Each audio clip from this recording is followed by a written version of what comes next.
Movie के अंदर एक ऐसा सीन आता है जब विक्रांत मैसी एंड राशि खन्ना एक मुस्लिम इलाके में जाते हैं रिपोर्ट करने के लिए। तभी वहां पे कुछ मुस्लिम लोग इंडिया वर्सेस पाकिस्तान का मैच देख रहे होते हैं। तभी अचानक से पाकिस्तान के प्लेयर ने छक्का मार दिया होता है। तब वहां पे जो लोग बैठे होते हैं वो उसे सेलिब्रेट करने लगते हैं। तभी राशि खन्ना विक्रांत मैसी से पूछती हैं कि यार ये लोग क्या कर रहे हैं, मारा तो पाकिस्तान के प्लेयर ने छक्का है एंड ये लोग क्यों सेलिब्रेट कर रहे हैं। तभी विक्रांत मैसी कहते हैं कि यहाँ पर ऐसा ही होता है। फिर उसके सेकंड सीन में हमें उसका जस्ट उल्टा देखने को मिलता है, जहाँ पर इंडिया उस मैच को जीत जाती है। फिर जो मुस्लिम लोग होते हैं उनके जो बच्चे होते हैं वो उसे सेलिब्रेट करते हैं, कहते हैं इंडिया जीत गई, इंडिया जीत गई।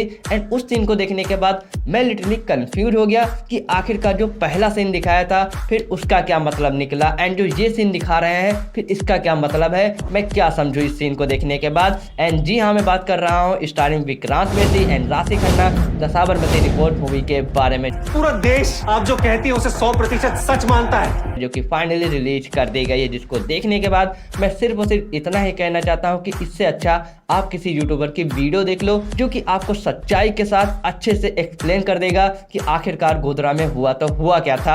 जहां बेसिकली इस मूवी में 2002 में हुए गोधरा कांड के बारे में दिखाया जाता है, जहां मुश्किल से मुश्किल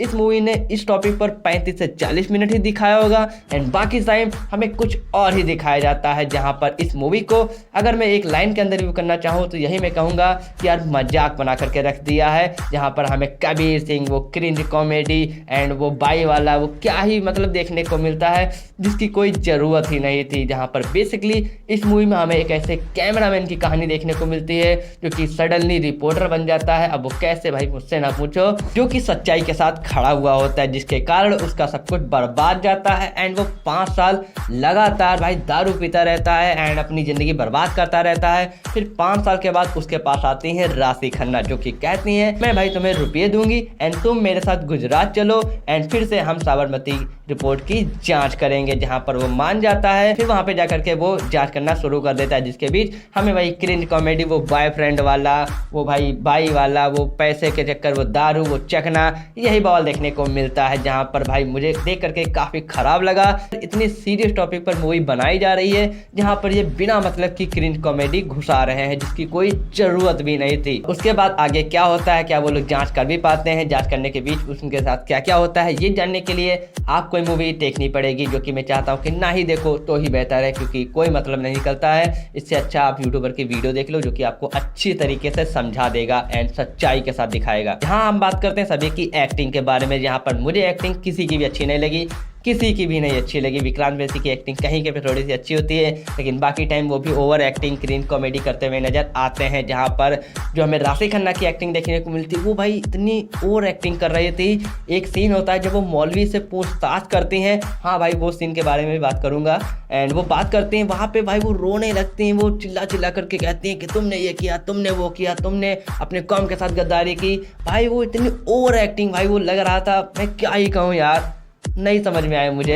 एंड हाँ, वो सीन के बारे में बात करते हैं जहाँ पर भाई वो सीन मुझे लिटरली समझ ही नहीं आया कि वो लोग उससे बात कर रहे हैं जो कि उस चीज़ का मास्टरमाइंड होता है एंड वो आराम से बैठ करके उससे बातचीत कर रहे हैं, भाई बातचीत कर रहे हैं, उससे ब्लेम कर रहे हैं, तुमने ये किया, तुमने वो किया, तुमने अपने कौम के साथ किया। एंड भाई मैं देख करके दंग रह गया कि आए ये क्या हो रहा है, जिसने भाई ये करवाया वो आराम से बैठा हुआ है, वो कुछ कर ही नहीं रहा।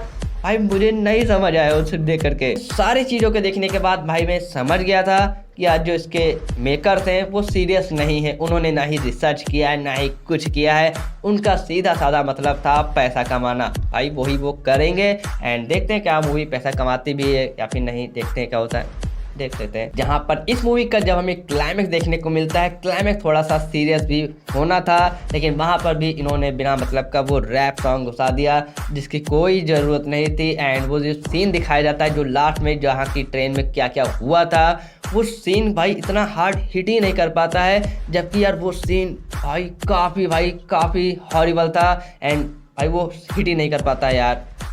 भाई इस मूवी का जो बीजीएम होता है वो भी मुझे कुछ ज़्यादा खास नहीं लगा एंड जितने भी एक्टरों की एक्टिंग होती है वो भी मेरे हिसाब से ठीक ठाक ही थी, एंड जो सिनेमेटिक शॉट थे वो भी भाई ठीक ही ठाक थे। कैमरा मूवमेंट भाई क्या ही मैं बात करूं भाई, वो बिल्कुल सीरियल वाली फील आ रही थी कि मैं सीरियल देख रहा हूं भाई, वही लग रहा था। ओवरऑल ये था मेरा रिव्यू इस मूवी को लेकर के, जहां पर मुझे मूवी बिल्कुल भी पसंद नहीं आई कि यार इतने सीरियस टॉपिक को लेकर के ये लोग कुछ ऐसा दिखाएंगे। ये आपको कैसी लगी? अगर आपने अभी तक देखा है तो मुझे जरूर बताना कैसी लगी।